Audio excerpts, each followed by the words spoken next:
What's going on, everyone? You're listening to 99 Yards here with your host, Adibot. And today, we got a new guest on the show. You want to go ahead and introduce yourself? Um, I'm Super Kurt from TikTok. Um, I make sports content and I talk about a lot of other stuff, but yeah, I'm ready to talk about everything that happened with the Super Bowl and some other sports stuff. Yeah, if y'all saw, I had that huge episode that we did before the Super Bowl. And basically, that whole thing was done.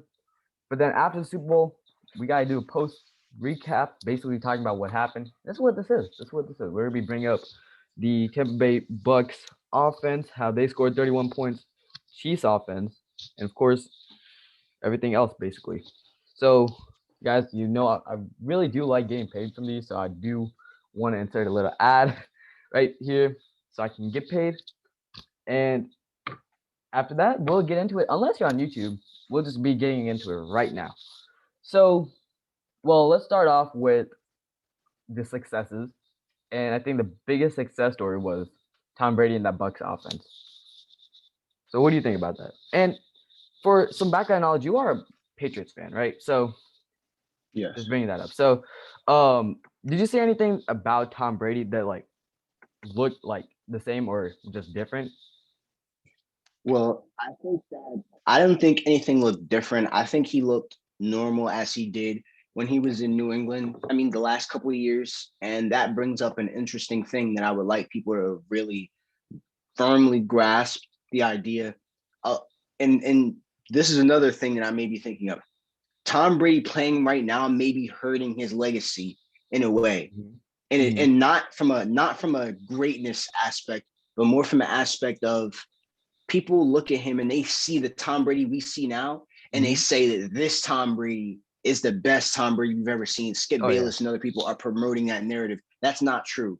yeah. Brady in his prime was the type of quarterback that could take bad weapons and turn Mm-hmm. them into great talent. I think that this Um, is the best offense Tom Brady's ever played with, though. Easy. yes, it is. It is. Mm-hmm. But if prime Tom Brady played with these weapons, Oh he would have yeah. thrown for like Oh yeah. 60 touchdowns. Oh It yeah. would have been crazy. Now that's But unfair. yeah, but the that's the thing, right? Like Tom Brady is not in his prime. When he was in his prime, he took people that were lacrosse players, Mm-hmm. um, fifth round draft pick quarterbacks Yeah.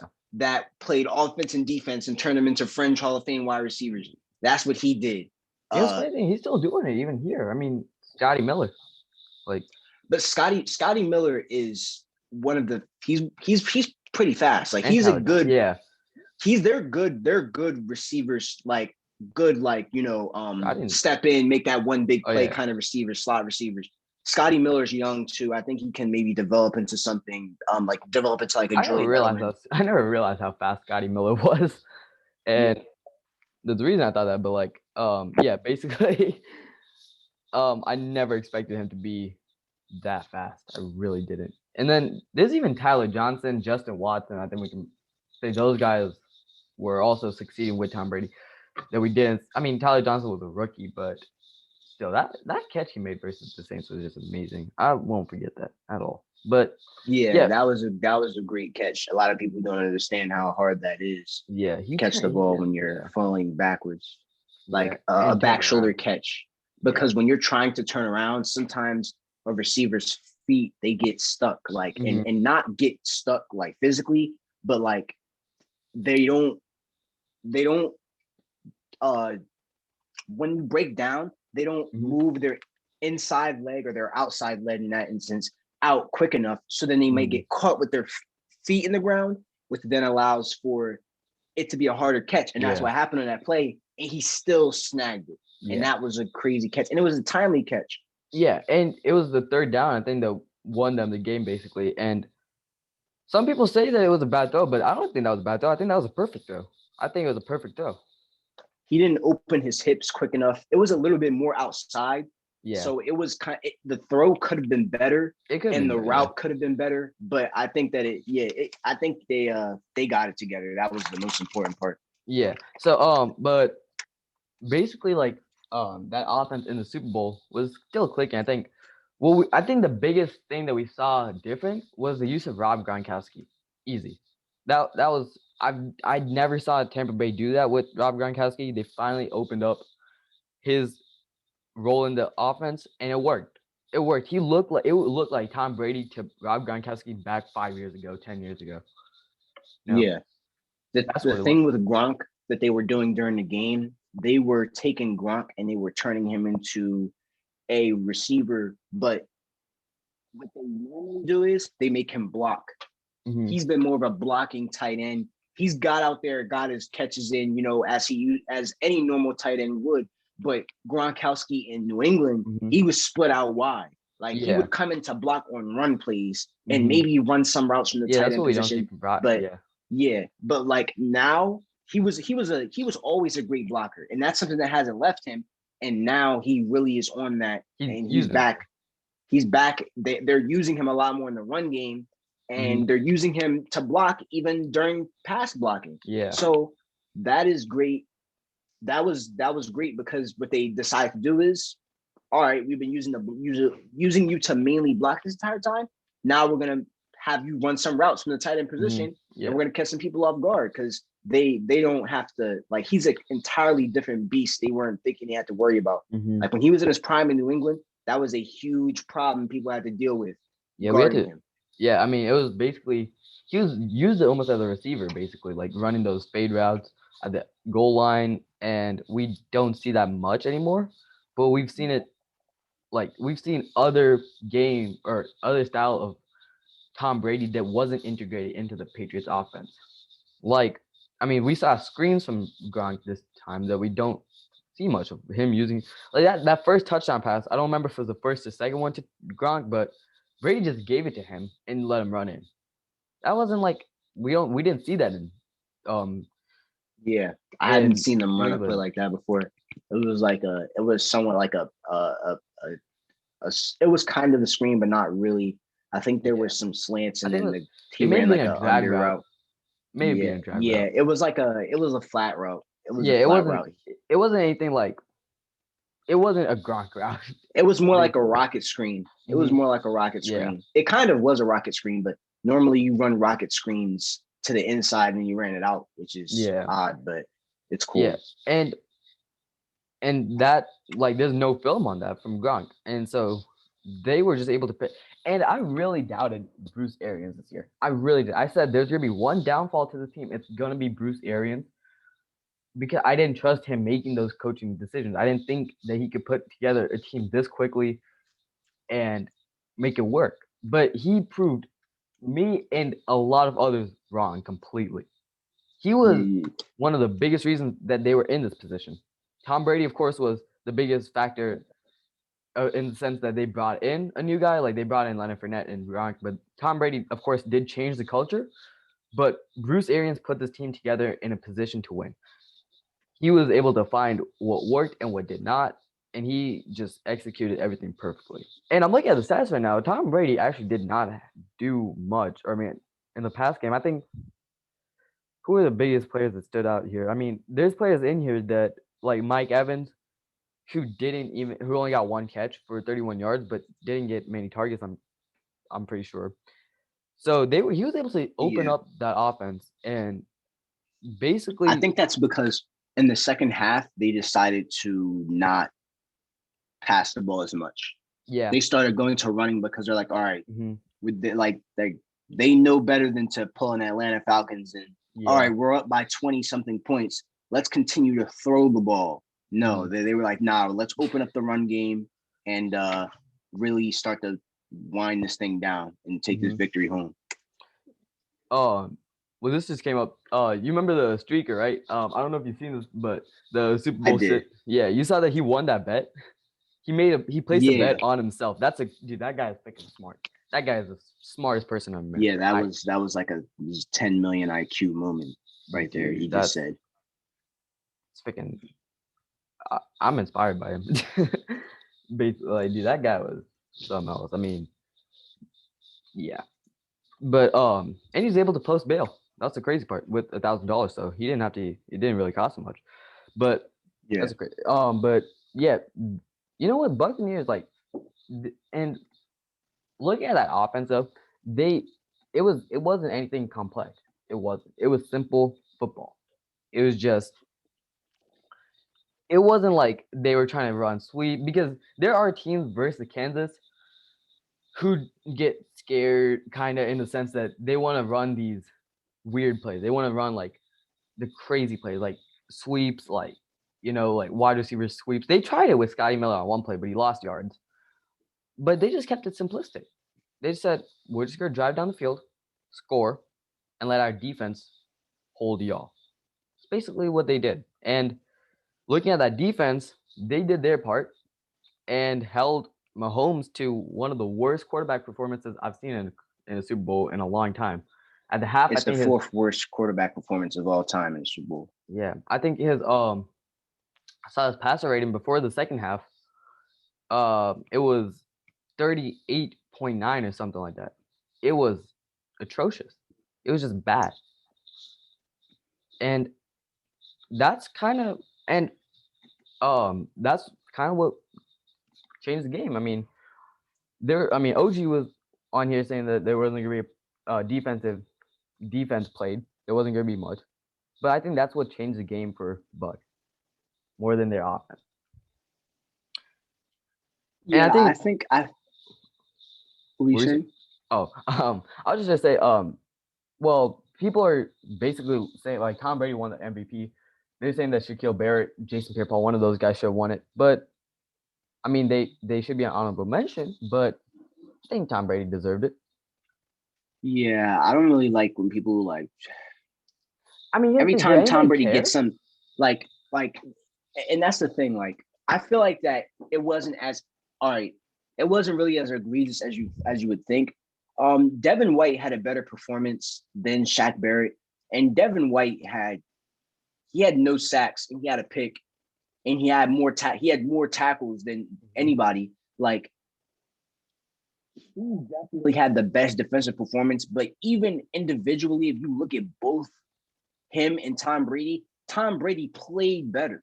Yeah. Whether they like he was the Super Bowl MVP. Now, if you want to argue that Devin White was technically more valuable, it's never been about the most valuable or who makes the best play. Because if that was the case, then maybe Malcolm Butler would have won the Super Bowl and he would Yeah. have won the MVP. And it's like there's many other people like and you know that's just how we have to look at it. Like it's not really consistent with how they do it because even last year, I'm someone who argues that Damian Williams should have won the MVP, but Patrick Mahomes was the more valuable player, Yeah. even though he had a worse game. So Mm-hmm. it's like, you know, I I don't I don't know. Like sometimes we really gotta think about the stats, how they performed, like what stats they have, and then on top of it, like did the team win and how good, how much of a convincing win it was. Mm-hmm. Now, Devin White, he is not the best. He did not have the overwhelmingly best defensive day. If you were going to Yeah. give the Super Bowl MVP to somebody, it should have been Todd Bowles, but you can't give it to the defensive coordinator. Mm-hmm. So I would say the player who had the best game overall was Tom Brady. And I find it funny how people always try to poke holes every time Tom Brady does something well. Every time he gets some type of stat or accolade, here come the people talking about some, Yeah. well, it's easy. It's like calm down, calm down. Just let him be great. Like people don't Mm-hmm. understand greatness. When Michael Yeah. Jordan was doing his thing and he was doing great, he was great. When Joe Montana was doing his thing and he was great, he was just great. When Tom Brady does something great, it's rigged. Mm-hmm. When LeBron does something great, it's rigged. And the new age of people in social media is giving too many people a platform, honestly. Yeah. I think a lot of people.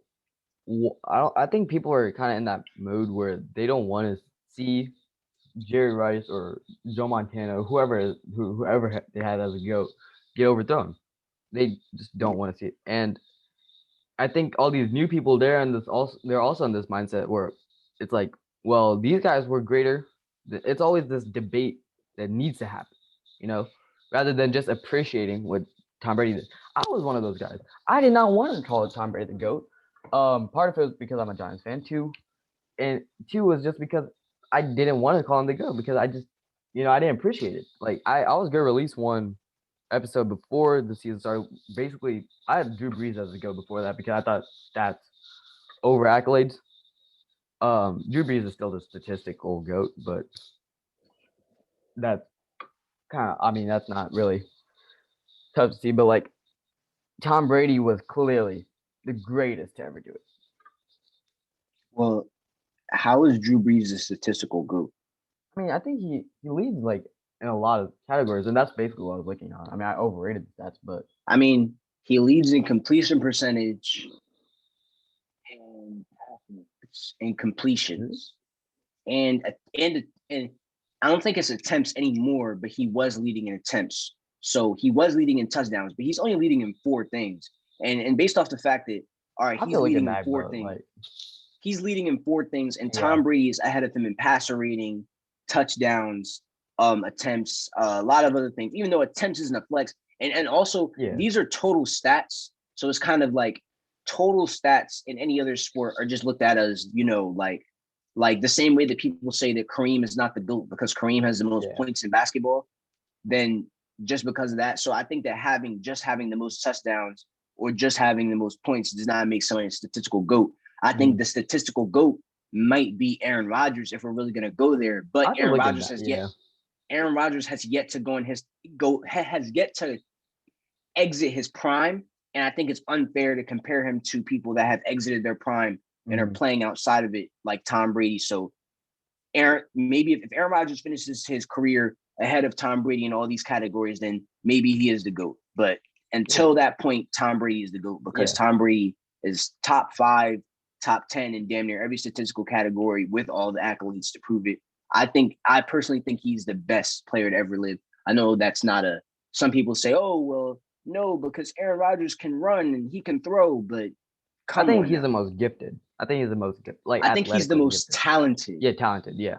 There's a difference between this because I always bring this up. Like, all right, so it's if I ask a lot of people, most people would say Tyreek Hill is not the best receiver in the NFL. Yeah. If I ask you who's the best receiver in the NFL, most people might say Tyreek Hill. Well, I can make an argument he's the most talented because he's world-class speed. Most of you receivers are not that fast, like on an entire scale of the NFL. So it's like I know a lot of people have that. He can catch just as good as most of you, and he's the most skilled. I mean, he's the fastest in the league. So if you're going to say that talent doesn't make you better than somebody, then why does it only do that in the case of Aaron Rodgers? I think that's something that people like to ask themselves, and they say, "How are you the most?" That's not how it works. And people like to say another thing. I'm just thinking because I'm looking at Patrick Mahomes' stats from the Super Bowl. People are saying that Pat Mahomes is the most talented quarterback to ever play, or right now he's better than Tom Brady ever was. That first off, that's so disingenuous to everything Tom Brady's had to learn throughout his entire career. Pat Mahomes has not seen every defense yet. He has not done those other cerebral things that Tom Brady has that he is able to do. Once Pat Mahomes does learn how to do those things, then it's going to be very spooky for everybody else because he's just going to be going on tears and destroying everybody. But as for right now, he's not in the state.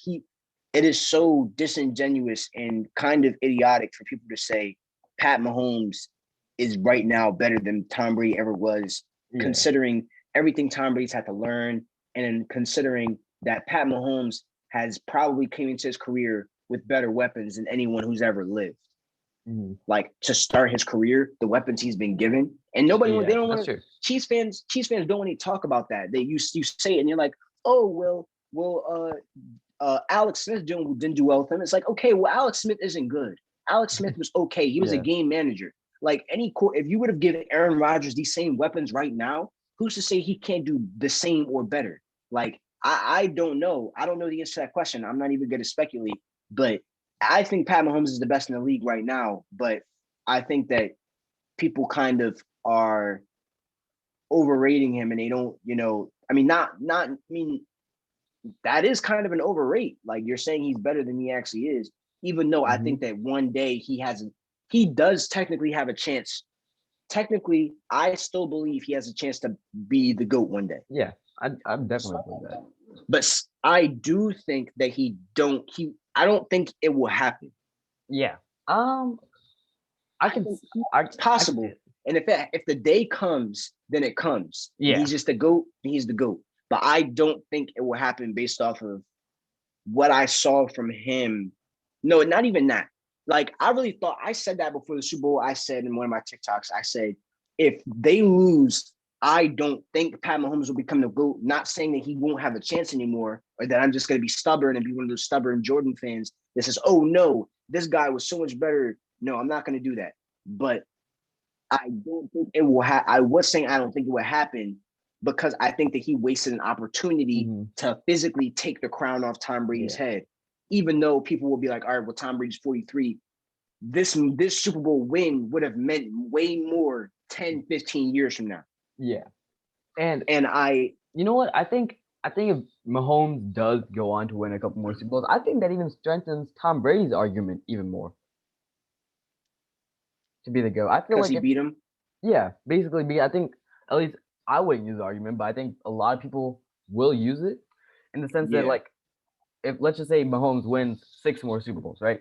And he's sitting up there with Tom Brady. Well, now you can say, well, Tom Brady beat the guy who's got 6 Super Bowls, 7, whatever. You know, like it could really be used against him, and I think that's probably the biggest thing that's gonna hold him back. And I think saw a TikTok where it said, right now, if Tom Brady returns, Chiefs have to be the biggest Bucks fans in the NFL. They do, and it's true. I mean, Mahomes. You saw that video I made? Yeah. Yeah, that was in that video. I did. Yeah. Oh, okay. I thought someone. I thought someone else saw it, but I probably saw it from you. In that video, I said that I emphasized the point that I don't think I'm not going to use that argument. I'm not going to sit there and say, oh, well, Tom Brady beat Pat Mahomes head to head, so he's better than him. I'm not going to use that argument because I don't think that really makes any sense because quarterbacks don't play quarterbacks. And if you could use that argument, you could essentially say, well Nick Foles beat Tom Brady, and I'm not gonna do that. But yeah, I do think that it will be hard legacy wise, and the mass of the public is not really smart enough to realize that, okay, well, he had a hard, his offensive line was messed up.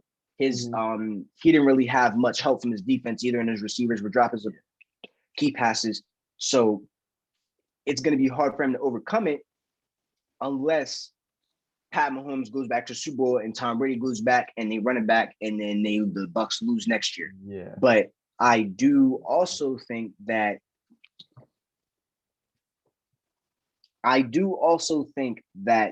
in this situation, Pat Mahomes definitely still can become better than Tom Brady. He has what it takes. And I said this in another video.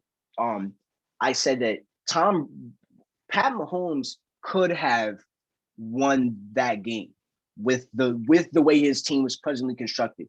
And a lot of people are not going to listen to this because I guess they want to just make excuses for Mahomes. And I understand when people are saying, but Tom Brady faced damn near the same amount of pressure. Not exactly the same, but he got sacked more times. He got hit 19, 20 times when they played the Denver Broncos in the AFC 15. I mean, the AFC Championship in 2015. And he almost won that game. They scored a touchdown. That was close. They scored a touchdown with like 2 seconds left on the clock. He drove them down the field. They scored a touchdown, completed a 4th and 10. Then they scored a touchdown on 4th and goal, and they needed a 2-point conversion to tie because their kicker missed a field goal earlier in the game. And then he missed the extra point. So then they had to go for 2 and they didn't get it. And they lost the game. But the point is that through the same kind of pressure, more pressure even, he was able to make something out of it. And the reason for this is because Tom Brady has had to go through, he is not as athletic as Mahomes. Yeah. So he can't run. And the problem with quarterbacks that can run is when they're getting pressured a lot, they start getting antsy and they start trying to run before they even give the line a chance to block for him. which in turn kind of breaks down the line. And he was doing that sometimes. He wasn't doing it all the time, but sometimes he would just catch the ball and then just start running for his life instead of actually giving his line a chance. And then what ended up happening was that was ruining the plays because he was not giving his receivers that first look, that first read. He was worried about the line more than he was his receivers. And Tom Brady, being someone who can't run, had to physically teach himself or was physically taught this without even really maybe kind of having to go through the process that other mobile quarterbacks have to go through. He had to step up in the pocket. Yeah. When they're coming for him, he had to look down the gun barrel and throw that ball or take the sack. And he just had to keep doing it. And Pat Mahomes and a lot of mobile quarterbacks suffer from this. They will see the line is breaking down and they start getting antsy. They start running early. And that's what he started doing. He was catching the ball and he just started running. The receivers are not even really running routes at this point because it's like, all right, I was supposed to run a real route or a slant and you're not even looking. So you can't throw it because you don't even know if I was open because you're worried about the line. And I think that when it comes to Pat Mahomes' situation, once he learns how to be able to step in the pocket in those situations and throw that ball under that pressure, then he will become, that's another step that he's going to learn. I think this was a learning experience for him, honestly. Yeah, definitely. I mean, see, I think last year, well, he was in a position where that was a great defense. I think that 49ers defense was probably the best defense we've seen in like the last 5 years. The way it was put together, it was a making that took like 4 years to make. They've been drafting high first round draft picks since 2015, and they finally put it together, and it worked. But that I mean, you could also say that O line this year, of course, was hurt, and they had to adjust in one week. And I think he wasn't comfortable with it. He wasn't comfortable with getting pressure like that. Yeah. And like you could tell he was rattled. And you know what the problem is now is that he's really going to have to work on that sooner rather than later because guess who is watching? The other 30 teams in the NFL. And they're going to be like, all right, next year we play the Chiefs week 1. All right, bet. I'm going to dial up the pressure on him and we'll see how if he folds or not. And if he doesn't, and hopefully he learns. Hopefully he learns. He really does because that was ugly. That game was just bad for that. Like it was one that just did not. He didn't look like Patrick Mahomes in that game. He really did not. But I will give it to him. I mean, he got he got 3 sacks, but I think he got hit a lot of times. I'm trying to look for the number. I can't see it right now on here, but it was a big amount, and he made the craziest of plays. I mean, we've all seen, of course, the one where he's being dragged down by player. Okay, now he's being sacked for 27 yards. I thought that was something else, but he made those throws that no one should be making. Like he made one lateral parallel to the ground, and then one off his like back foot going down, and then there was another one that he threw like it was like after that pass, it was like crazy. And he didn't get any help, in my opinion. I don't think he got any help from anybody. I don't think his offense held up for him. And in the first half, he was actually okay with it. He was able to step up and run for like 5 or 10 yards, and it was working. And yet after that, Todd Bowles then realized that. So then he just kept a contained man over the top. I think it was Devin White probably, but someone was over there just watching Mahomes the whole way, just make sure he doesn't run. And it stopped him. And yet that O-line, I think, was the biggest downfall to that team. The fact that O-line had to come in with no training. Like it was I think Wiley had to go to a right tackle. He's a guard. He had to go to right tackle. They brought in Mike Remmers was the tackle on one of the sides. I remember that. And there was another new. I think I would gladly. I don't even know how to say his name. That guard he had to play, and then Ryder was playing right guard, something like that. And it without Eric Fisher and Mitch Schwartz, two of the best tackles in the league, they didn't get it done. They were Mike Remmers just did not play good. I mean, I'm a Giants fan. We had him on the team last year. He was terrible. He was terrible. And I don't know if it was the Yeah, lack of preparation or whatnot, but he was not able to hold up. And he was put in a very bad position, of course, playing Shaq Barrett and JPP and all of those guys. But that's not an excuse for that. It really isn't. And I these think packs didn't look I good.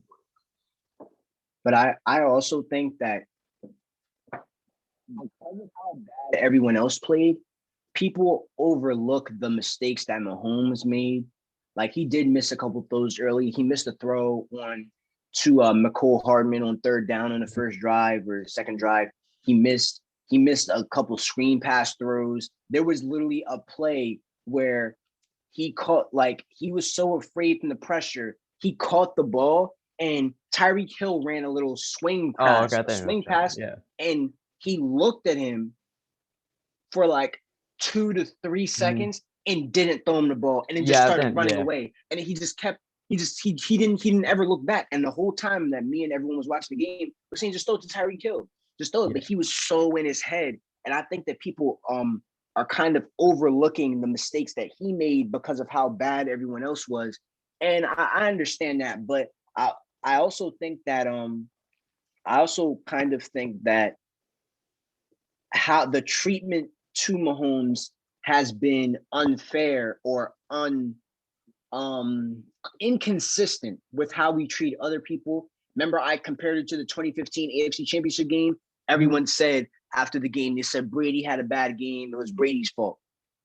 And I mean, they weren't saying it was Brady's fault, but they were saying, I mean, actually, they were saying it was Brady's fault. They were saying Brady has to play better. But because Brady cannot physically run around and Mhm. throw the ball while he's parallel to the ground, because he physically cannot do those things, we look at him and we don't give him the same credit that we gave Mahomes when they were both trying equally as hard to win, and Brady put his team in a better position.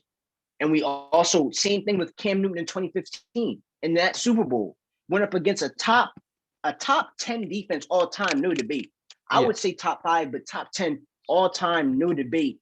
They went up against that team. They swarmed him, shut his offense down, and then it was just like Cam Newton was the reason they lost. Cam Newton choked, Cam Newton sold. But then when it's Pat Mahomes, and Cam Newton and Pat Mahomes have the exact same stat line, except Pat Mahomes played slightly worse, then it's okay. Cam Newton, Cam Newton's a choker. He's a sellout. People were questioning if he took money to throw the game, and it's like that was a question for Mhm. him, but for Pat Mahomes because he threw a couple passes in garbage time when he's parallel to the ground. Now it's like okay, well, it was like think about it. If he didn't complete those 3 passes, the defense for him, if he didn't throw those 2 throws in the fourth quarter, the defense for him would be substantially less because Mhm. it's like, okay, well, we can't argue that he had some crazy play. And it's like, sure, that was a great throw, but I think that people are talking about it way too much also. Mhm. Like, okay, that was like he was being swarmed. We understand. It was an incomplete pass. Yeah. Yeah. But Like, he was really one of the only players who were trying, like, who didn't give up on the play. Like, a lot of those receivers were not playing the way you see the offense run. It was they were lacking. They were sluggish. They weren't in it. They just I don't know if it was like they were just not confident or what it was, but they weren't playing like the Chiefs. Other than Pat Mahomes, Pat Mahomes was the only one who tried to rally the team. He was the only one who, even whenever they're down 9-31, he was trying. He still gave it everything he got. We didn't see that from anybody else on the team. Not one player. yeah, I mean, I think the moment got a little too big for some other people. I think they were intimidated by the fact that Tom Brady was on the other sideline, and not even maybe not even that. I think they got too cocky And when they got punched in their mouth early, Yeah. they didn't know how to respond.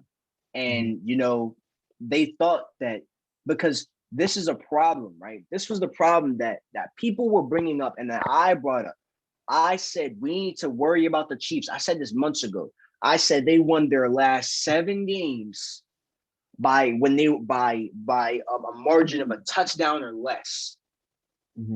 Their last 7 games, no, that's never been done before. I said they're getting too cocky. They're thinking they can just blow everybody out, or if they get down, that they could just come back, that they're eventually going to come back, that they'll figure it out. And I think that last playoffs hurt them too, because they came back in every game they played. Yeah. And then that promoted this sense of we can do whatever we want. It doesn't matter how many points you score on us first. We're going to come back. We're going to do this. We're going to do that. Okay, well, wait till you find a team that actually knows how to game manage when they have a lead and they actually is going to run the ball when they're up. When they found a team that did that, it was no coming back, and they couldn't even score a touchdown after that because they just thought it was just going to happen for them, and it doesn't work that way.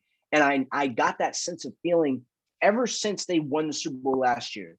I just got this feeling of cockiness coming from, and it's not like I'm not making this up. And I know a lot of people try to say things like, oh, like they try to say people are cocky, and they say like Cam Newton is cocky. He's not cocky. Like I've never seen Cam Newton be cocky. And I know some people will try to throw that word around and attach it to people. No, this man, Tyreek Hill said, we're chasing Jordan.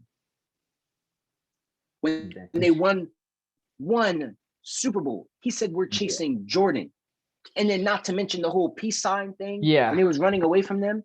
That was hilarious. I loved that when I saw it. That was one of the best moments of the Super Bowl. I got upset whenever they threw the flag. I was like, don't throw that flag. And luckily they picked it up. They picked it up. I was like, that's a flag. I was like, but it had to happen. I was like, it's okay. I was like, we'll take that one. Sometimes you play football and it's just like it's a flag you can take. Right? They picked it up. They didn't pick it up. That was a flag.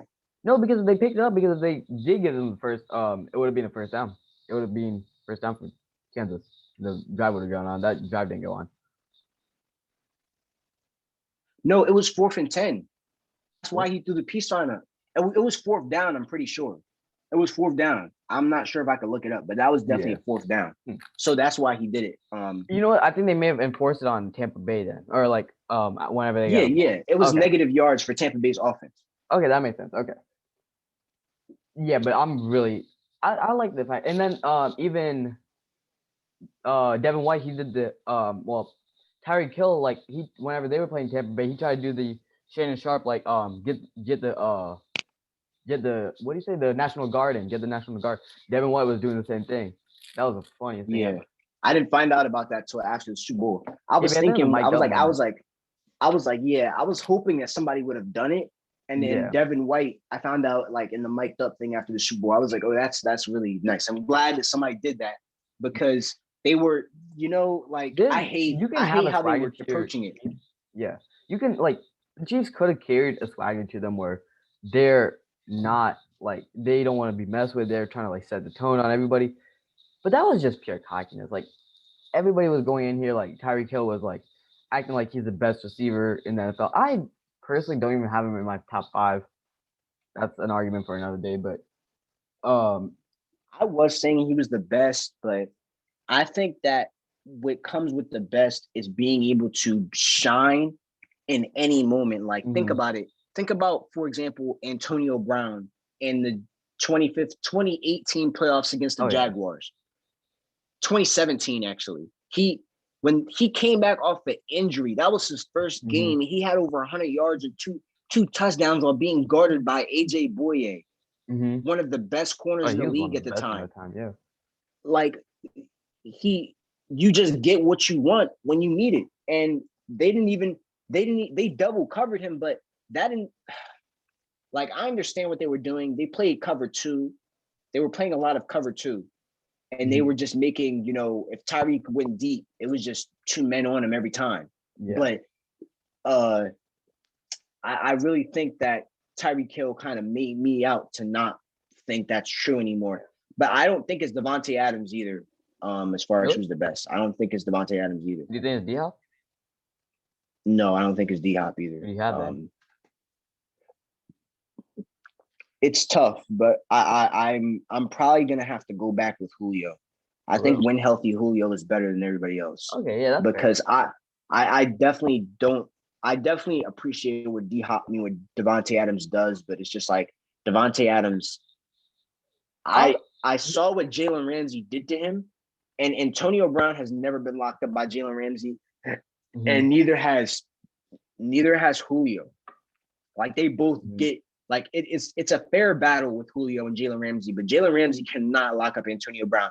Like if Antonio Brown, which I think is another storyline that people need to pay attention to, he had 500 yards this season in 8 games. Mhm. You Oh yeah. spread that all across the whole season. Oh That's yeah. a That was 1,000-yard season. yeah. So and he was very low under the radar because he's not getting his normal targets. And I He did think that the without media his was normal targets. the media doesn't want to talk about what Antonio Brown does on the field. I don't think anybody brought up the fact that he scored a touchdown in this game.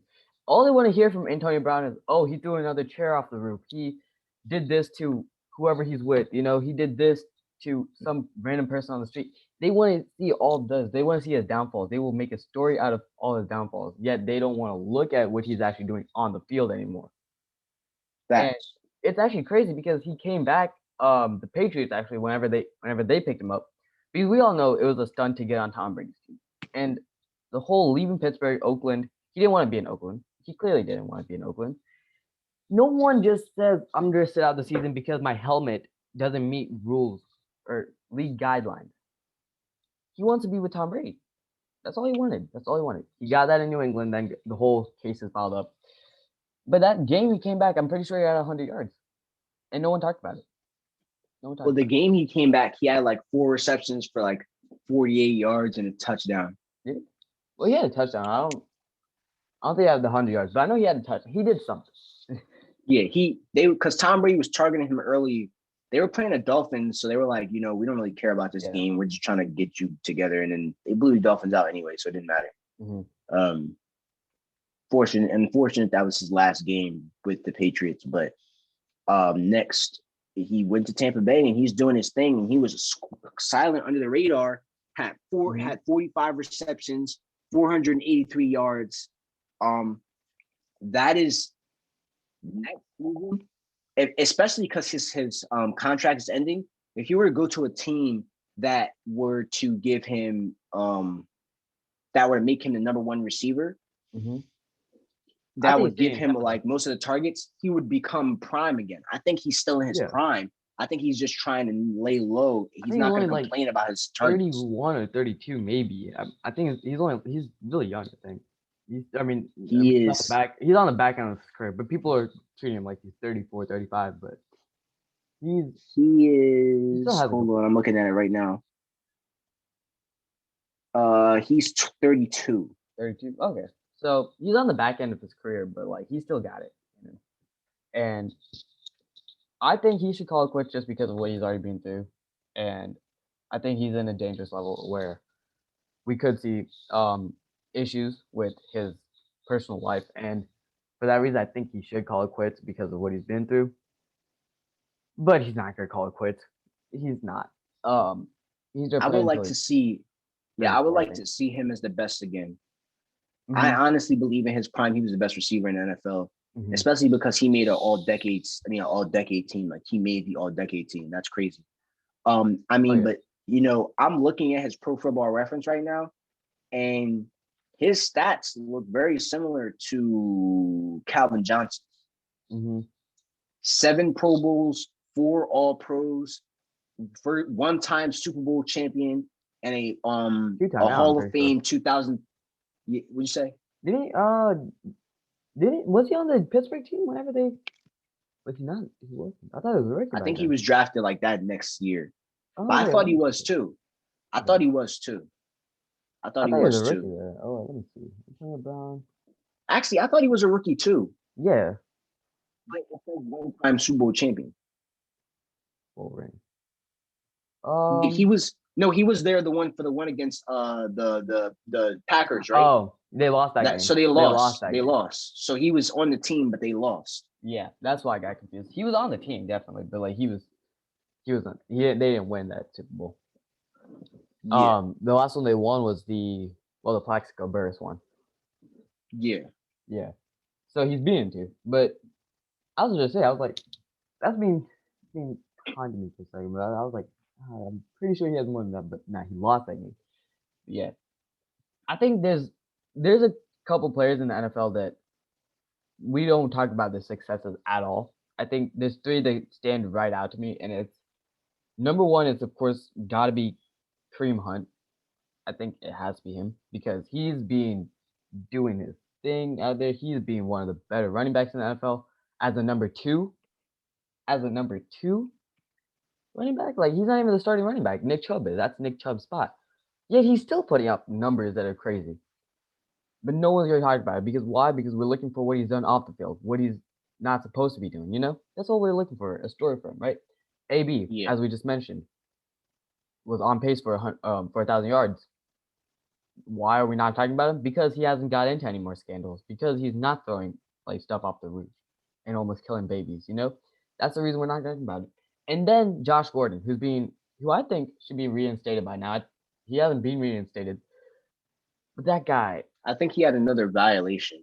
I think yeah, he recently had another violation because he was instated. He was reinstated. I'm pretty sure he was reinstated. And no, then yeah, they said that there was some right. I type of think they did. violation and then he had to go back. And then he came back and then they said that there was another violation. So this time, like, I don't know how many times he's going to be able to go through this. But There was. I think there maybe he was. could just keep playing his game infinitely. I don't know. Yeah. Now, 1 month ago, yeah, there was another. Yeah, he did. Oh, okay. So, indefinitely after NFL. Well, Josh Gordon suspended indefinitely after NFL rescinds conditional reinstatement. So yeah, he got. I because right now I think they changed their um rules with substances. I think last season. I think they have. But I So think he's to retire. I think he should just retire. yeah. I think he's going through too much right now. He's been through this process like 30 times by now. Just call it Yeah. quits. He's It is 29 what it though. is. He's 29. And that's the reason why he keeps trying, Yeah. is because he's 29. And If he was this like guy was one of my 34, he would just stop. yeah. But as far as Antonio Brown, I do think that, I mean, just look, if you look at his accomplishments and you look at how the fact that he had 6 straight, I think, 100 catch seasons with like a minimum of 1,400 or 1,100 yards or something like that. And that's Mhm. no one's ever done that. That's more than Jerry Rice. Like, I think that, when we start talking about Hall of Fame and they just let Calvin Johnson in, Mhm. Calvin Johnson played 8 years. Yeah. Calvin Johnson played 8 years and Antonio Brown has played 10. Mhm. I mean, he's played 10, but the one when the 2019 one, it counts on here, but he didn't play. Yeah. So I mean, he played one game, Mhm. 8 targets, 4 receptions for 56 yards, and 1 touchdown, Mhm. and 3 first downs. Yeah. I just pulled up Um, Josh Gordon's stats. I mean, even this guy was balling out before he left the season. I mean, he had uh well, he played 12 games with the Patriots or with the Cleveland. Well, I played one game with Cleveland, then they released him. Went to New England, got 737 yards, and 2019 he also got 426. So he got. I'm. Oh, yeah. I wish he could come back. That guy was a freaking dog whenever he played, but they. He's really becoming built into the NFL. They don't want to let him in. I doubt he'll be playing. Maybe one more year. They'll let him maybe next year. But he's on that. I really wonder how many times they're going to let him do that. I really wanted to because he's at a point where they might just have to like kick him out, just like completely just kick him out of the NFL, if that's even possible. Yeah, like Which, instead of infinitely. Because I'm honestly tired. Like I get sad every time I hear about the oh fact yeah, that, but I like, all literally right, feel this bad for man him. gets like he got caught again, like again. Mhm. Like I wonder, like, it's I just know depressing. when Dez came into the NFL, he had the problem like with anger issues. He had the whole thing with his mom, stuff like that, and they had a person who watched everything he did and it was basically like the Secret Service for the president. And everywhere he goes, he has to look at what he's doing, before he does it. I'm just wondering what Josh Gordon's going through right now, because there's probably somebody Yeah. who's there with him every single day, watching what he does, and if he can meet every single one of the guidelines and be a good public citizen, then he'll get a chance, and then he'll get happy, party, get caught up in something, and then get suspended indefinitely. Dude, that's the whole cycle. That's been the cycle, Yeah. and I think he's changed. Whenever he had the whole thing, he was only like 23, and he was coming off. And at Baylor, people were literally telling him how to get that stuff out of his system, like before drug tests and stuff. So now he doesn't have that. Now he has rules. He has people who don't want to see him succeed. People who Yeah. don't want him in the NFL because of this, and it's just sad. It really is. But yeah, those are the three players, and of course Antonio Brown. Probably even if he puts up another 1,000 seasons, they'll be like, "Oh wow, look what he did," but they're still not going to talk about it. They just won't. But you know what's crazy? I'm looking at this right now, and Antonio Brown has more of everything except touchdowns than Calvin Johnson. Really? Not Calvin Johnson has 3 All Pros, he has 4. Calvin Johnson has 6 Pro Bowls, he has 7. Calvin Johnson was on the All Decades team in the 2010s, and so was he. And Antonio Brown has more. He has less yards per reception, and he's at 13.3. Calvin Johnson's at 15.2. But that's kind of comparing who's a better player. Yeah. But that's not really what I'm talking about. Touchdowns. Antonio Brown has 4 less touchdowns. I need to know. What is he rocking right now? What hairstyle is he rocking right now? Because if he's still rocking the blonde mustache, I think it's like a normal. I think it's just like a normal is it box. normal? I don't think. Yeah, it's normal. It's not the crazy blonde mustache that he was rocking a couple. Nah, he definitely got rid of that. His mustache is black. Oh yeah, okay. So it's a normal haircut. Okay, cool. It's the regular fade. Cool. It's not anything crazy. Yeah. And Antonio Brown also has more receptions. He's played 4 more games for perspective. Yep. Dude, so falling out. Yeah. He made but this is the reason why I bring this up. Is because Calvin Johnson got into the Hall of Fame first ballot. Mm-hmm. I don't think Antonio Brown will be there, just because I feel like he'll be the Sammy Sosa of football. I don't think he'll make it. I doubt it. If he doesn't get in, that is just the biggest robbery of all time. Mm-hmm. Like, there's no way you put Calvin Johnson in and don't put him in when he has more of everything than him. Yeah.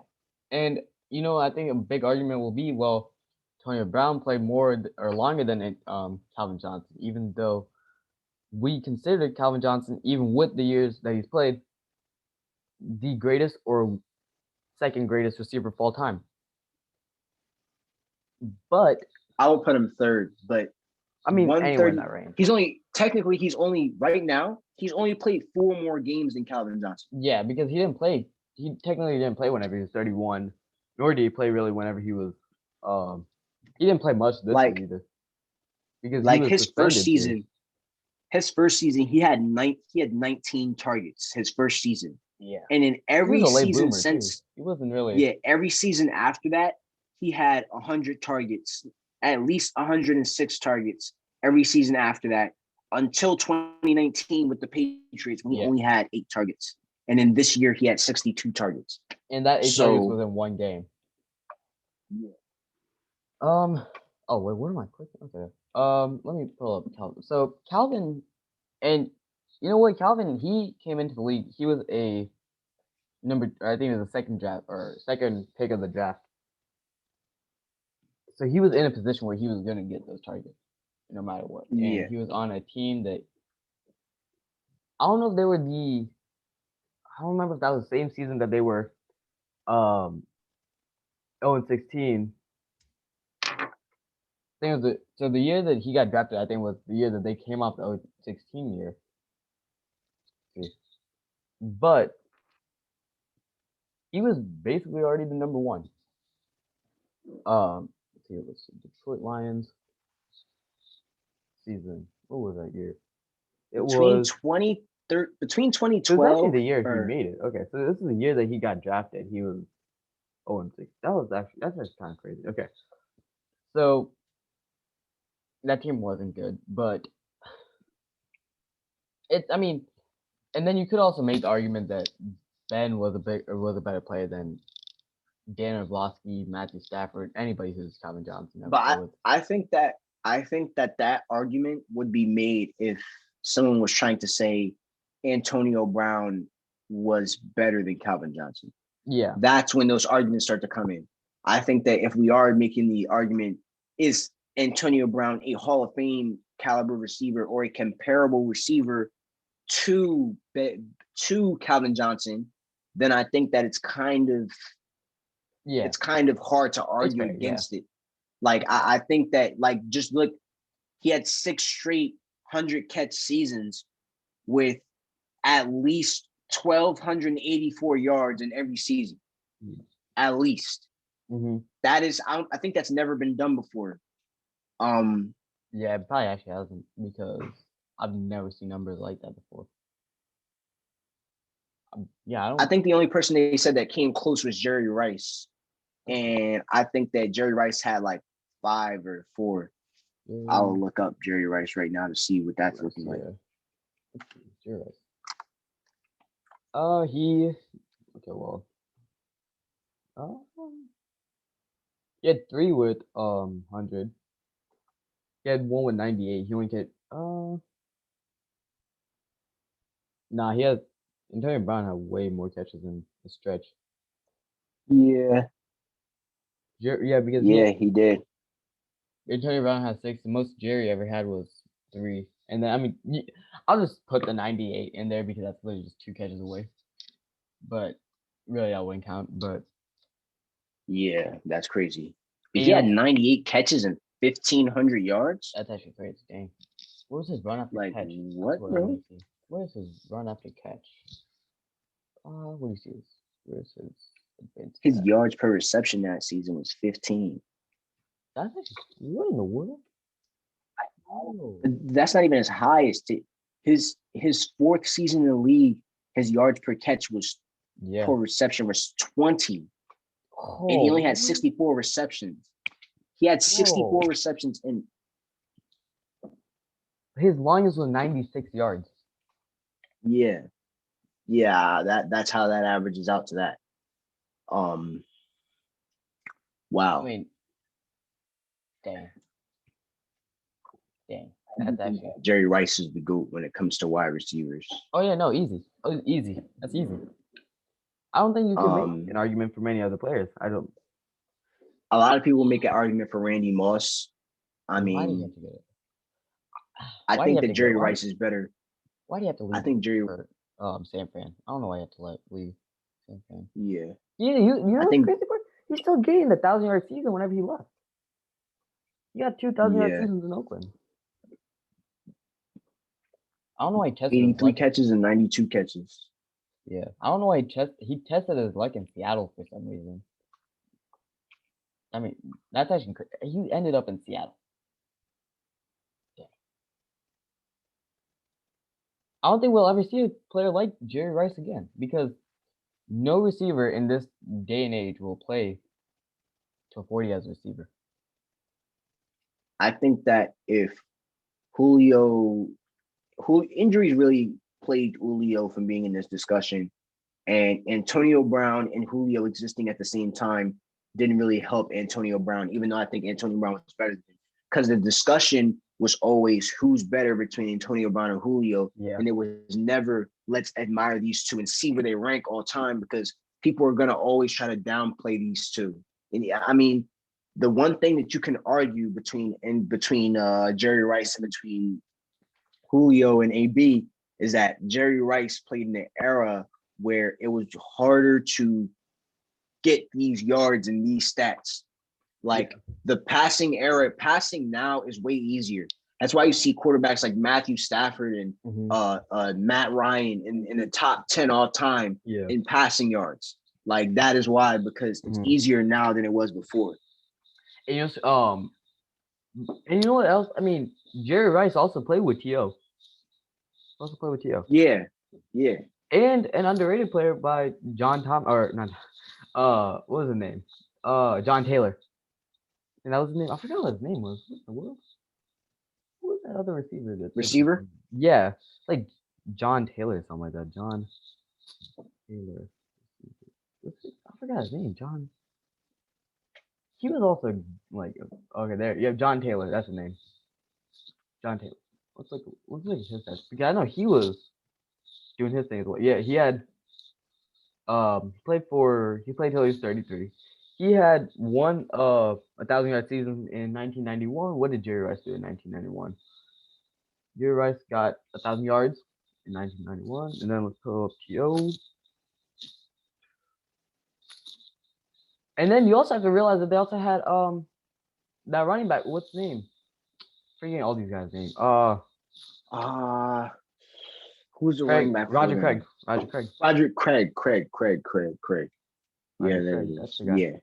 Let's see. Terrell played. What did he do in 1991? Oh, he didn't play in 1991. Okay, cool. What was his best year in San Fran? 1,000 yards in 1998. I don't even think Jerry was on. John Taylor was on the team.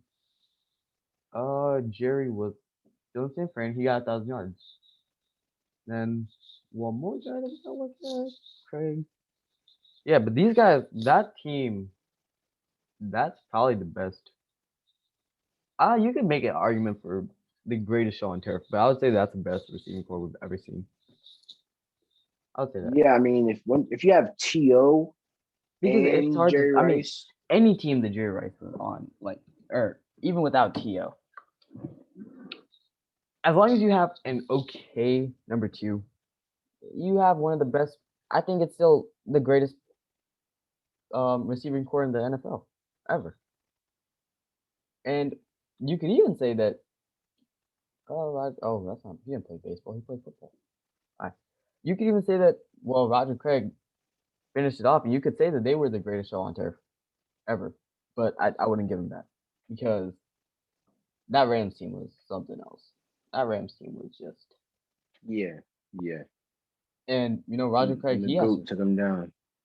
He was going off as well. Roger Craig has 15 yards under his belt in 1988. So they were a complete team. He played in Minnesota. What in the world? And the heck, this guy received for 1,000 yards. He had a 1,000 yard season, receiving and rushing. Dang. Who? Roger Craig. He had in 1985 he had 1,000 yards rushing and 1,000 yards receiving. That's crazy, dude. That team was. That is one of the greatest offenses.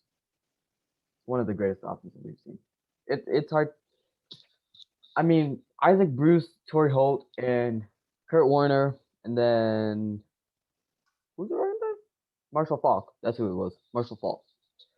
Those are probably the best. And then you also have to realize that they had that O lineman. I'm also forgetting his name, but you know who I think is the best offense we've ever seen? Who? The 07 Patriots. I don't think that. Offensively, they had Tom Brady win unanimous MVP, throw for 50 touchdowns, which had never been done before. And then you had Randy Moss winning, who broke the touchdown record, catching 23 touchdowns, which I think had never been done before. I mean, he did break the record. I'm not sure if the number was 23 or not, but I think it was. And then you already had Wes Welker in the team. Like, they're in the running for one of the best teams of all time. The only reason that they're not considered the greatest team of all time is because they lost the Super Bowl. That's the literal only reason why they weren't. Now, as far as offensive firepower, they didn't really have they didn't have, I just think that Tom Brady and Randy Moss that season were playing on a higher level than almost anyone who's ever played. Okay, Like that's that fair. was one of those GOAT seasons, you know. Yeah, I'm but not saying weapons wise, like because yeah. weapons wise, they don't even compete with Oh the yeah. Bucks team that just won a Super Bowl. Yeah, that's true. Wait, the Bucks? Oh, They don't even oh. have more weapons in the they Yeah, don't even have more weapons in the than the Chiefs do right now. yeah. I mean, yeah. Was Gronk was not on the team? I don't. Yeah, he wasn't on that team. Gronk was not on the team. No, he wasn't. Who was the tight end? Yeah, who the tight end was. That's crazy. But I don't even remember their running back actually. That's what I'm thinking right now. I'm looking it up right now. Yeah, it was just a Randy Moss and Tom Brady show. That was the only thing. That's what's gonna bring him down. I mean, it was one of the we had Kevin Falk, Kevin Lawrence Falk. Maroney, and Sammy Morris. I don't know who any of those guys are. After some time, I Yeah, know who Kevin Falk is because I've seen him somewhere, but none of those guys are gonna do much. tight ends. Tight ends were Kyle Brady and Ben Watson. Oh, Ben. Okay, Ben Ben Watson. Watson. Ben Watson's the only one I know, just because he also played till he was like 37 or something like that, 38. Yeah, And then that other guy, Brady. Don't know who that guy is.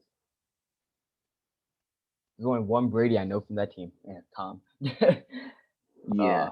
uh, yeah, but like I think that was the one year Patriots actually gave Tom Brady a good receiver, and we saw what happened. I mean, Exactly. you could say like there was players like who won that MVP? I forgot who won that MVP that one year when they played the Eagles. He was I forgot his name, but that guy was good. Um, but he wasn't supposed to be. You know, neither was Julian Edelman. He's not supposed to be one of the best players Tom Brady's ever played with. Wes Welker, not supposed to be one of the best players Tom Brady's ever played with. Yet they were. Facts. Exactly. But Tom Randy Brady's only Moss had two was receivers that have made the Pro Bowl more than once. yeah, Randy Moss was the is like one of the greatest before he was with Tom Brady. You could take the '07 season away from Randy Moss, he'll still be top 3, top 5. Easy, no doubt. Like you there's not any way you cannot discredit what Randy Moss did without Tom Brady. Like he came into the league, put up 13,000 yards, 14,000 yards, 214. You know what? I think oh never mind. I thought he had 100. Never mind. So he had 14,000 yards. Then he went to then he got 700. Um, didn't play three games, and then he went to Oakland, got another 1,000 yards. Yeah. It's yeah, Me looking. Yeah, I was right about the touchdowns that Randy Moss had. Randy Moss had that season. He had 98 receptions, which is annoying. 1,493 yards and 23 touchdowns. mm-hmm. He averaged 15.2 yards per reception, which is wild. Yeah, Randy Moss was, and it's crazy because he was what 6'4", 6'5". What was he? Let's see what they have him like that. 6'4". They have Yeah. 6'4". Yeah, he ran. Well, I don't. It's like at least 4'3", I think. At least Randy Moss. Oh, that's not him. Let's And see what what's it was. crazy about Randy Moss is that was his only year where he had more than 7 touchdown receptions. More than 8, actually. The only year he had more than 8. He Yeah. had 23. Wait. Touchdown receptions. Yes. He had 17 his first year though. Oh no, I'm looking at the box You. score for the entire season for the players. That was Oh. someone completely different. Yeah, Yeah. No. nah, that didn't even sound right. Yeah. No. That didn't Because even sound right. I he was started just off sitting his here thinking, career. like, what am I looking at?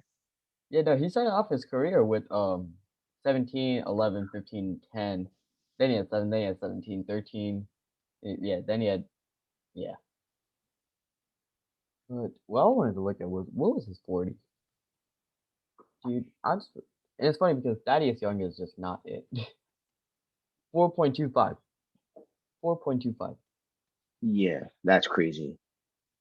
That's crazy. That's why he was so proficient on the go route because he would run by DBs. Like everyone remembers what Mhm. he did to Darrell Reeves. Mhm. Just ran right by him. Oh yeah, like there was no way to stop Randy Moss because usually you see a 6'5", 6'4" receiver, you're like, okay, this guy's not gonna be fast. You know, he's what he got 4.5 speed, 4.6 speed. You just have to play a guy who's tall on them.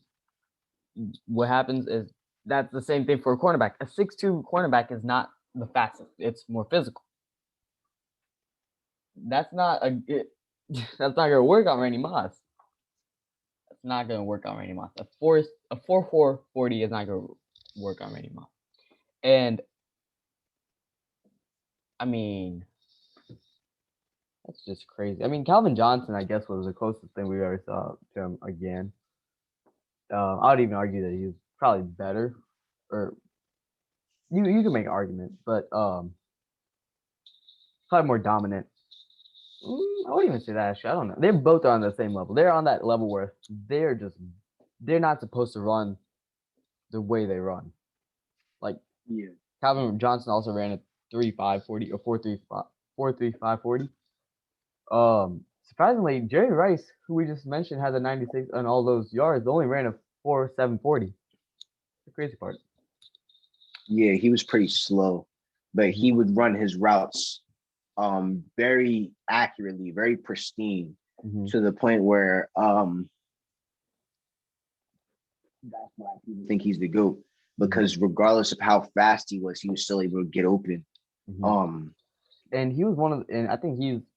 I mean, he had that that work ethic. Oh my god, dude, that's unmatched. Yeah. I watched like a documentary, like the football life of Jerry Rice, or what, like those football lives, and Yeah, I he used to would watch run all a those. yeah, he would run the hill like every single day, and then like it was like just crazy, dude. That guy, and I like to say that well, we this is whenever OG was on here, but I said exactly Jerry Rice to me is the Kobe Bryant of football in the sense that well, they both are in that same range, and they both are kind of known for their work ethic. And I don't know if we'll see that again, just because the new age of players, they they have this like they carry this momentum into the NFL. It's like they want to be the loudest to be the most outstanding. But yeah, that makes it worse because let's just take an example like Juju, Chase Claypool. All these guys are really good, and um, they're very talented. They're actually one of the best receiving cores on paper. Yet when they make a mistake, what's gonna happen? They're gonna be downplayed because why were you dancing on the logo? You know, like the Von Bell hit. Like you shouldn't have done Yeah. that. But we've seen people like now Justin Herbert, who is known for being like the quietest person ever. If he does something great, everybody's gonna watch. You know, like it's gonna take the world. It's gonna take the NFL world by surprise, and it's Yeah, just people. unmatched. I think that there was a different kind of work ethic before. People are more so in the NFL now relying on talent. I mean, it's not people are working hard. I'm not gonna say they aren't, but I think that people are more so the people at the top are kind of trying to rely on talents Mm-hmm. to to set them apart from everyone else Mm-hmm. instead of getting back to the drawing board and focusing on what makes them, focusing on what made the greats good and how you can be like them.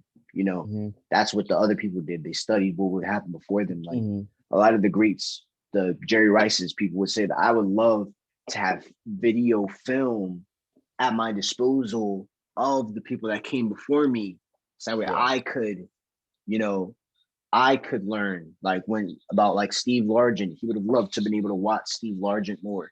Mhm. Um, Jerry Rice looked up to Steve Largent. Like he asked if they could take hit like he asked to wear Steve Largent's number when he got to the Seattle, and he Steve Largent was like, "Oh yeah, you can wear my number. Mhm. Like you're the GOAT." And Yeah. that kind of humbleness and stuff like that. You see it within Tom Brady, but then Mhm. I mean, people love to hate him. Tom Brady.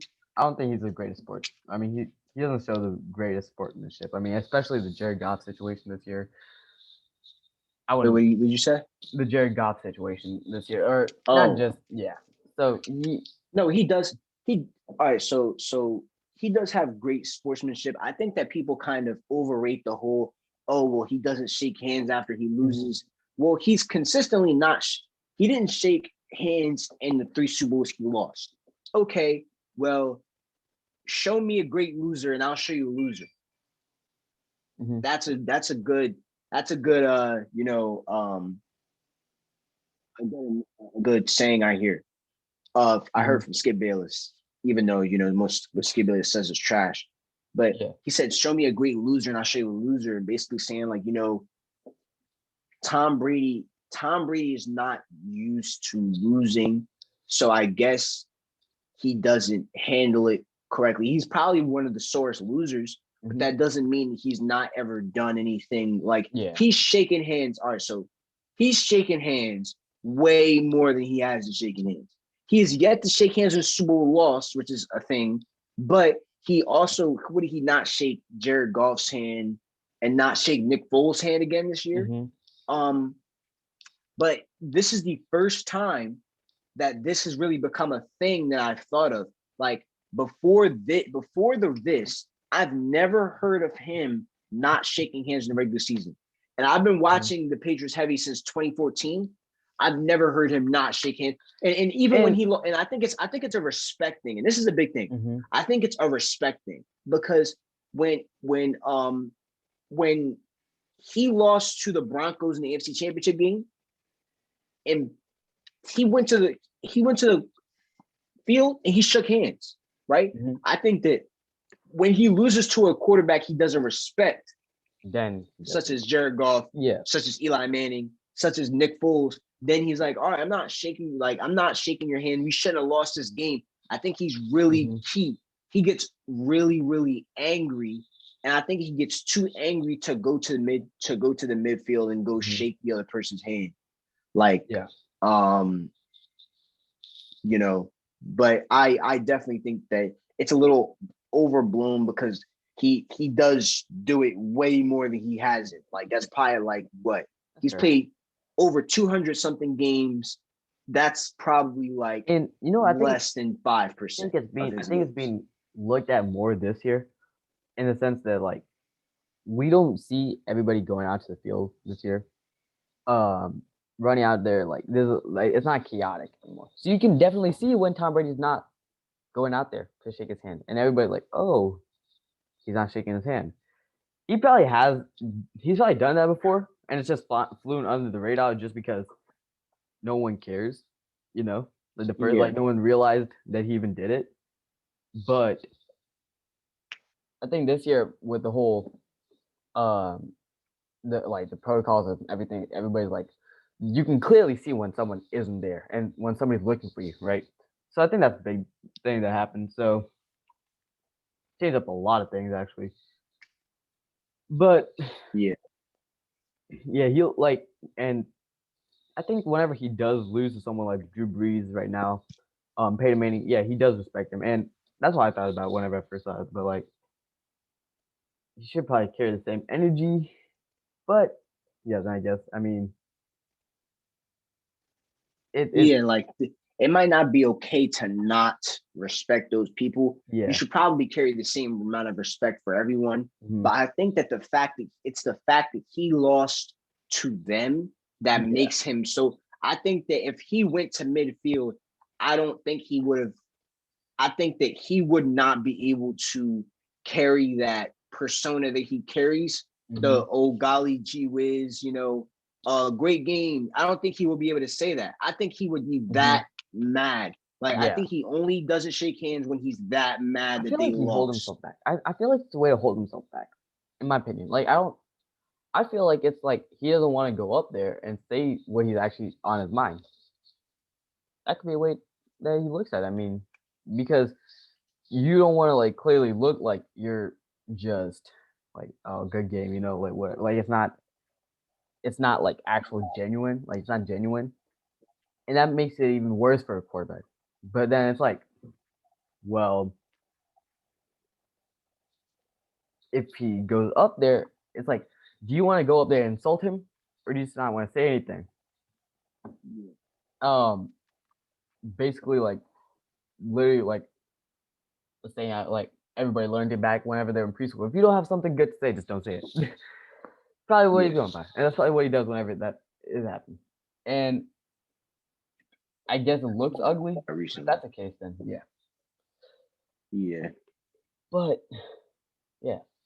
So Like the one thing I do hope is that by the end of his career, like even after his career, even if it's years later, someday he's gonna have to answer all these questions we have. Like, what did you say to Tyrann Mathieu? Yeah. That's not as big of a thing. Michael Irvin. I don't know if you heard what he said. Like they were talking about Undisputed. Michael Irvin's someone who is like close with NFL films, and he has access to the information because the NFL films said they're not going to release the squabble noise because like they never do that apparently. And I've never paid attention to it, but apparently they never release like two players arguing like that. They never released the audio of it. So I didn't know that, but apparently that's something that they don't do. So speaking on the subject, and he said that he didn't like how he didn't like Tyrann Mathieu's tweet because Tyrann Mathieu was insinuating that Tom Brady had said the N-word. And that everyone's gonna think that. And if Tom Brady didn't say that, you're planting this butt, like why are you doing that? Like, and now you're crying wolf essentially. So now if someone else does call you the N-word, then it's gonna be like, oh well, it wasn't, like why would you even do that? Why would you try to I feel like he would have reacted slander different his if he name did. like that? Yeah, I think he would have reacted different if he did that. There probably would have been a fight if he did. I mean, and yeah, it looked like he was and just also, say something. Yeah, and I think that I don't like that kind of made me lose some respect for Tyrann Mathieu. I'm not gonna lie. Like when I really thought about it, I was like, bro, like that can be Michael Irvin literally said he didn't say the N-word. Like he said he didn't. He's like, you're making it seem like he said the N-word and he didn't. He didn't say it. So why are you doing this now? You're trying to like tarnish his legacy somewhat. Like, and it's like, why are you doing that? So now I don't respect him. That's another person on the Chiefs side. Just don't like Chiefs. I like Tyrann Mathieu before that. That's tough. Yeah, no, like that's tough. That's not something like you can just like use as a defense. And no, I don't think Tom Brady's the type of person who would go out and say that, go out of their way to say that. That would destroy every part of Tom Brady's legacy that he has tried to build for the last 20 years. Even if he actually is secretly racist, he knows that he can't go out of his way and do that in a moment of anger because it's going to destroy it. No one has that.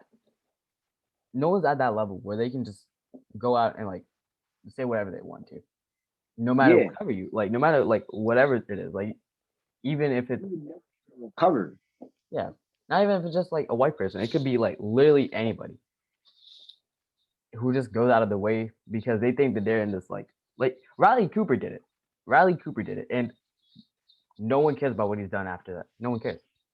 He got cut from the Eagles, and so I don't think we'll ever see that. He didn't even get cut from that though. Well, I mean, I think he got cut from that. He definitely. That's why they didn't cut Deshaun Jackson when he said what he'd said recently. Because because I remember they were saying like, if you cut Deshaun Jackson but you didn't cut Riley Cooper, then think of what message you're sending. So I was like, that was a topic that was going on. So they didn't cut Riley Cooper, but they eventually released him. I think he didn't have a touchdown after that. I remember that. Or he didn't do he just was forgot about after that. I think he was They signed him to an extension, actually, yeah. which is funny. But then after that, they got rid of him. Like not Yeah, too long. I think they traded him. there He was he wasn't something on the going team on. too much longer. Yeah, they weren't He like he faded away into yeah, nothingness through his own play. yeah, and he was yeah. So that was just that. I mean, that's probably one of the only instances I can really think of anybody having that. But I really do. I wish that there was like. I just want to know what Tom Brady said. Like, I really want to know like what happened there. Tyrann Matthew said, and I wish that they would release that audio. I don't even remember if Tyrann Matthew was mic'd up or who was mic'd up that game. We got seen to get. They may have had Tom Brady Yeah. mic'd up, but Tom Brady was the one who was mic'd up. And that's another problem. yeah. Why would he do that if he was mic'd?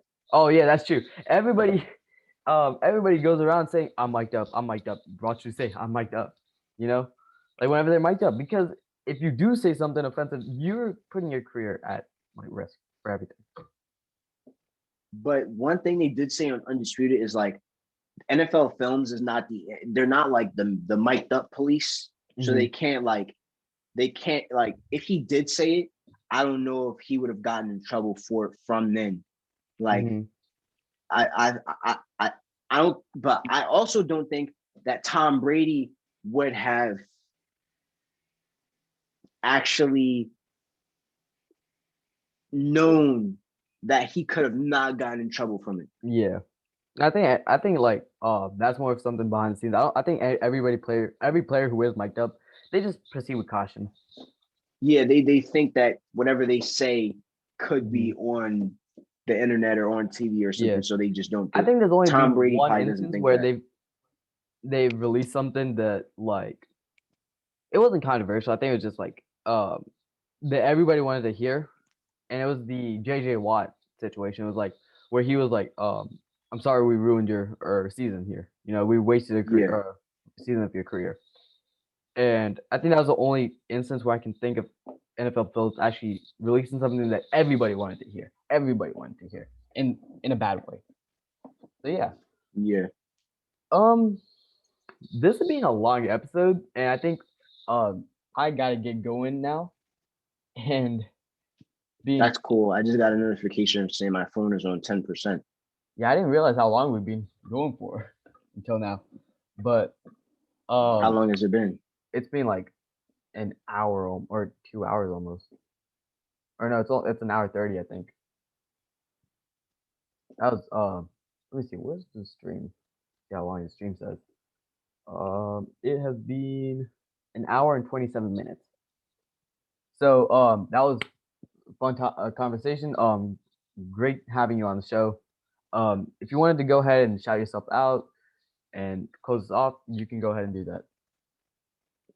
Um, just follow me on TikTok at supercurrt. Follow me on Instagram too at supercurrt.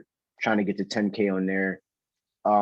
Any socials you can think of that have, I'm at supercurrt on there. So just follow me. And hopefully I'll be back soon. Yep. Yeah. So definitely like we'll try and get you back on the show again. We got NFL offseason coming up, and you got some basketball content. I'm trying to get into that, so maybe we can get you on an episode with that. Yeah. So yeah, guys, if you're on YouTube, just go ahead, subscribe, like, do all of that. On Anchor, I think you can go ahead and follow. Go ahead and do that so you can get any latest updates on my channel. And that's gonna do it for this segment in this episode. See you guys next time.